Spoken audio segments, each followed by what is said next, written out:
up, I'm breaking ankles like some old tops. My rhyme steady going. Please don't ask me if the flow stop. Deep in the pocket like the roof on a drop top. 101 Dalmatians, the way your boy drop dots. Man, hold up, I got you diving when I'm juking. The clip so sick like the smell from when you're pooping. I ain't get done and click the sub button and hit the bell, cause I got a lot more of it. Yeah, who's mains? Terrence House head, who's mains? Batman, Bruce Wayne. What's goody, what's poppin' YouTube? It's your boy WhosManz. You already know what time it is. Get into a new video. Today we're gonna go over mesh in the air raid scheme. Mesh is a really dope play. A lot of things you can do with it, a lot of different looks, and then a lot of different checks you can throw in there, especially in Madden.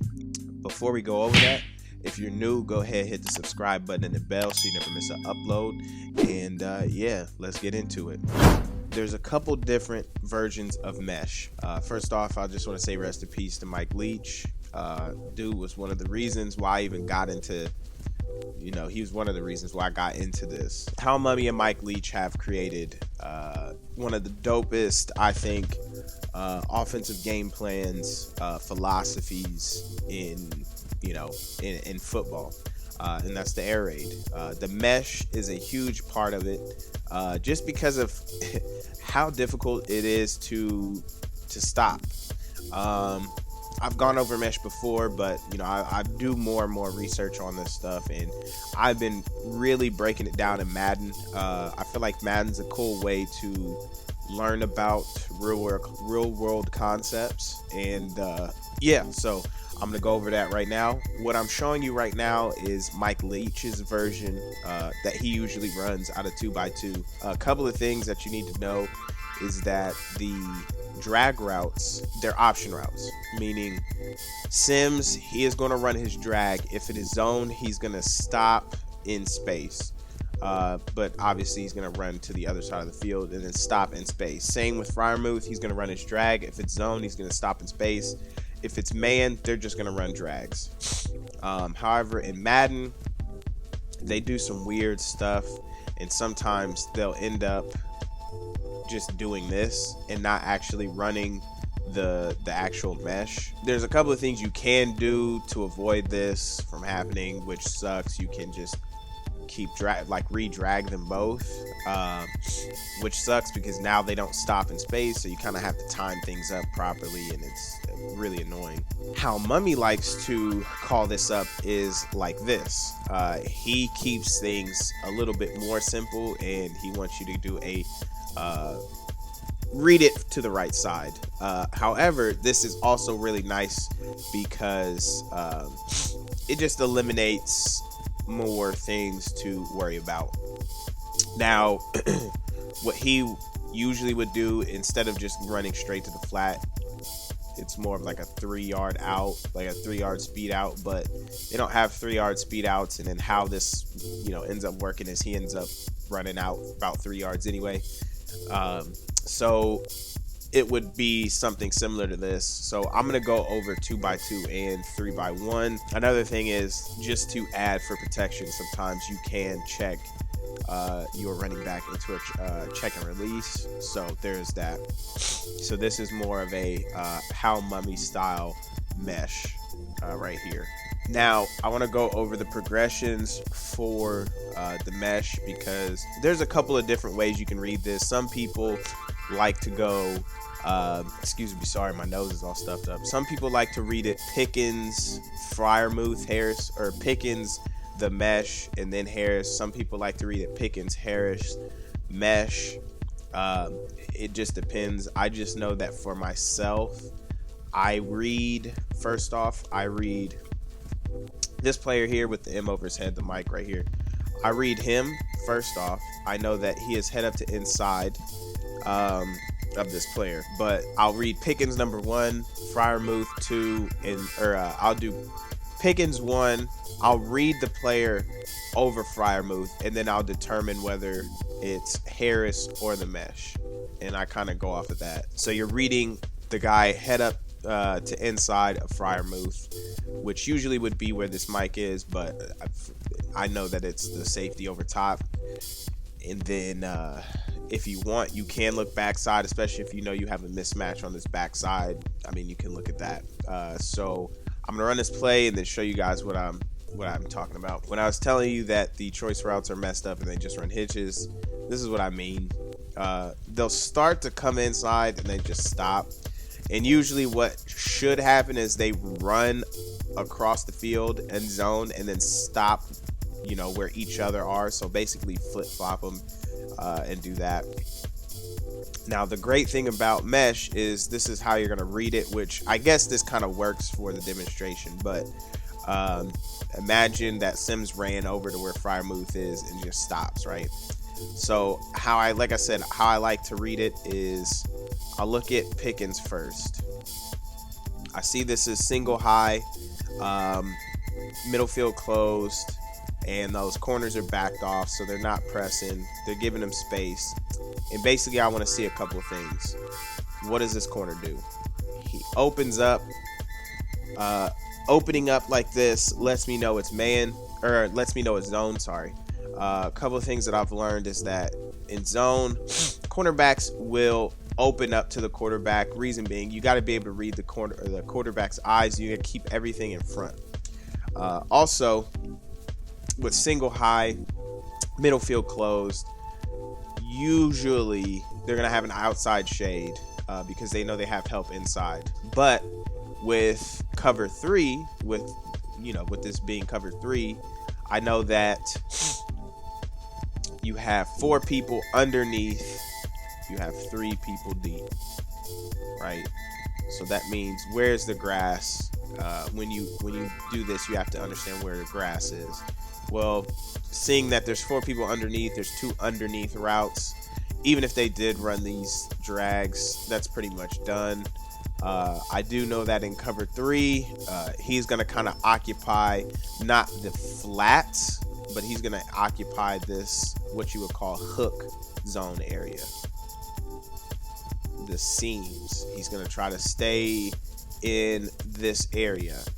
This player here is basically responsible for all of this back here. From the numbers out, he is responsible for all of that. Like I said, I'm reading this cornerback is backing up. He turns toward me. I know this is zone now, so I'm gonna throw the out route. So at this point, I like to throw it right now. He's back, this corner's backpedaling. The ball's gonna be somewhere over here, right? And I threw this very late, but the ball's gonna be about right there. If he keeps backpedaling, he's not gonna be able to get over there in time. A couple of things you can do to eliminate that weird hitch issue is just re-drag the players. You're coming out middle field open, too high safety look. You're still reading it the exact same way. You look at Pickens. I don't like that. I saw that I was getting a pick.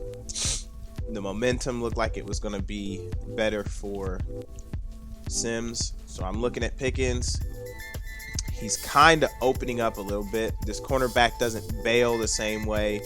And he's playing a little bit more on the ball. So I don't like this. This is dead.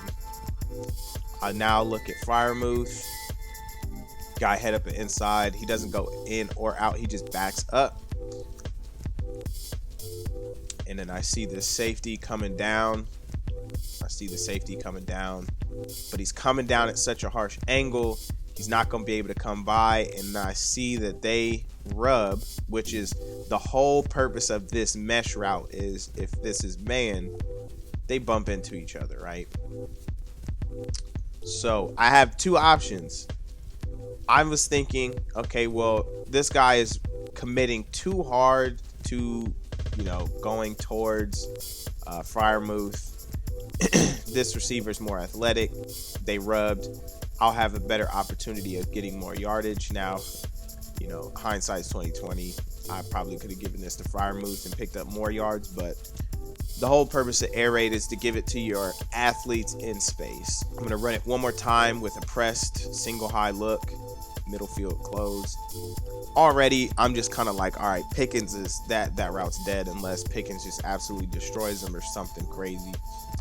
So now I'm, looking at Firemouth. So I'm looking, no, don't like it. Bad read. That's why you go into practice mode and practice this stuff, right? So this is man. You see man across the board. What I should have done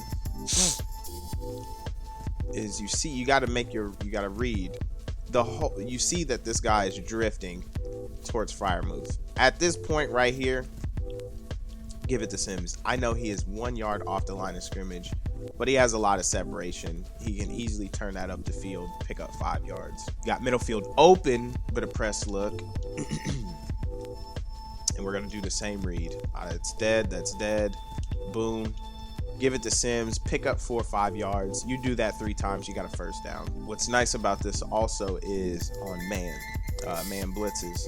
Now this is a man blitz. I know this because I come out and practice a lot, and I practice a lot of this stuff. I probably practice more than I play games at this point. So we're gonna look. I don't like it. Boom. Let me hit the running back just because this could have been a better throw. I don't like how they have to pirouette these catches every time. Just now, I could have, like I said, the ball placement could have been better. I was getting hit when I threw it, but I hate how they pirouette. Okay, so now we're gonna look at how Mummy's version of this and why I think it's a little easier to read, because you're not really worrying too much about Sims, but there are times where in real life, if he's one-on-one, say they're playing cover 3 one-on-one, and you hear that guy call ball, you can just flip your hips and turn it, throw it, if he can pick up a lot. But this is Madden. They don't do that. So once again, we're going to read it the same way. Pickens, I look at the guy head up over Freiermuth, and then I kind of make my decision on that. So I'm looking, he stays up. All that space over there, give it to Najee. I originally look at Pickens. He kind of stays down on it. That route's dead. I'm looking here at Freiermuth's guy. He's a little inside. He steps inside. The second I look at Pickens, right? I look at this guy. He's inside. What does that mean? Let me get over to Najee. I'm giving this off to Najee, right? I'm not giving this to Sims. He's coming across the middle. You got 3 people in the middle. If I give this to Freiermuth right here, he's getting blasted. He's never talking to me again. I give this to Deontay. He's getting blasted and never talking to me again. So just dump it off to your running back. Give it to him. He picks up 5-6 yards right there. Once again, this is a heavy man blitz. We're gonna look.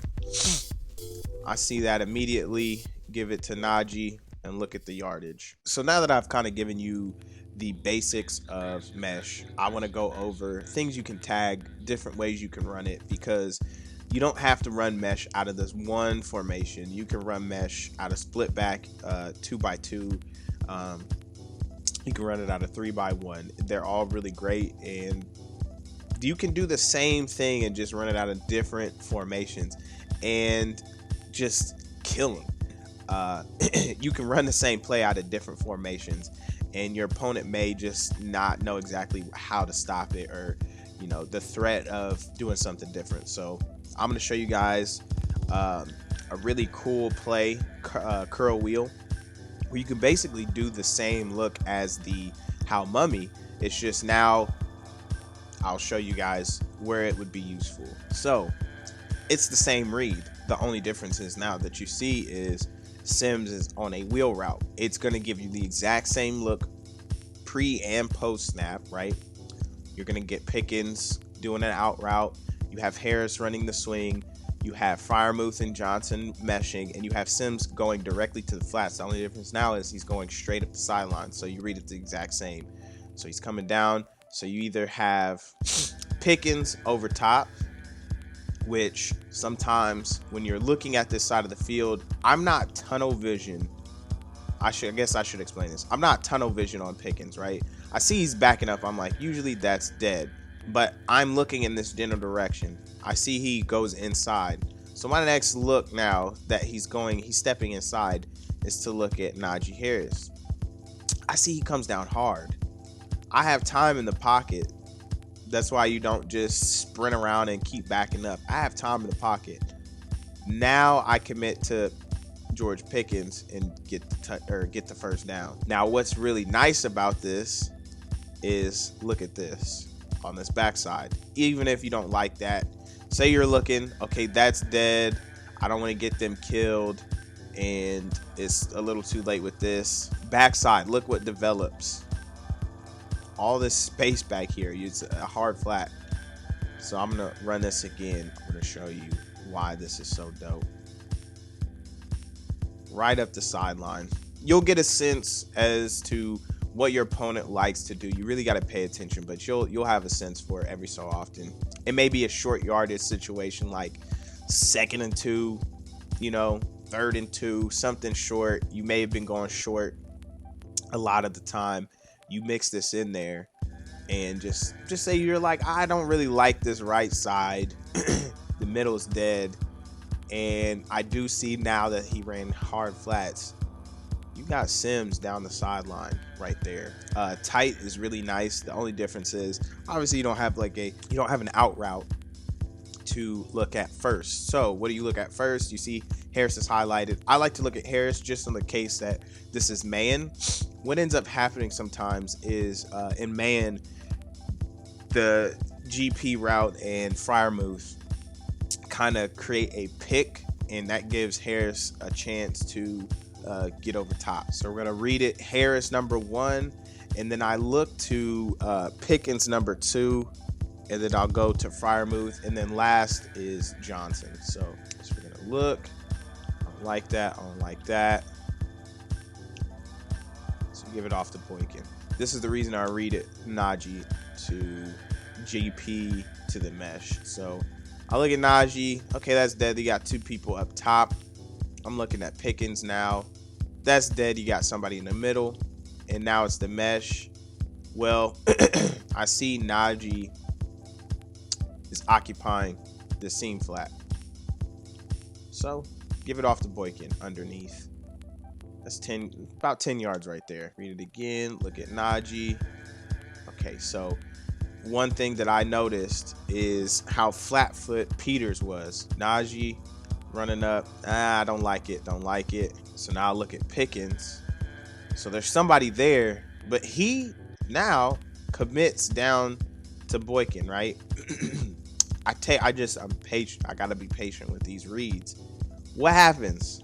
Middle of the field is wide open. And you're gonna see when I throw this ball. So I'm looking at Harris. Now I look at GP. No.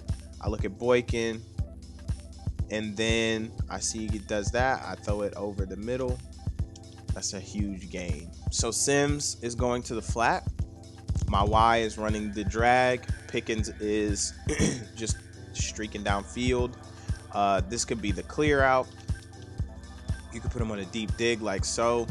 You can tag them with whatever you want. You can even tag them with a deep dig. This cover 3, the insides are going to be difficult, so the seams should be open, right? Whatever you want to tag Pickens with. So we read it the exact same. I'm looking at Pickens first, and then I kind of go to the mesh and Sims and things like that. So let's look. I don't like that. Pickens is actually wide open, so I'm gonna hit him. That's cover 3. I know the seams are gonna be open, so if I put him on a post, these seams. Now, if I have Hot Route Master, I would put him on a post, but he's on a deep dig because what's happening here is this hook flat defender is gonna come outside to Sims. These 2 hook zones, they are going to be responsible for walling off the drags, which means both seams are going to be wide open. So you do have a nice triangle read right here with this dig. Honestly, I could put in this situation a comeback or a curl route right here. He'll sit down right in this nice little spot, give it to him, but threw it over right there. So I'm showing you guys 2 more formations: split slot open and slot offset. There's a couple cool things you can do with this, but slot offset's not as cool as what it could be, but it is what it is. So once again, we're looking. You notice a theme here. The play art is basically the same. We're just in a bunch of different formations. So once again, we're reading Pickens. And then we're reading the guy head up to inside to Sims, what he does. If he goes inside, we go back outside to Warren. If he goes outside, I'm finna wait to see who's gonna say blessing.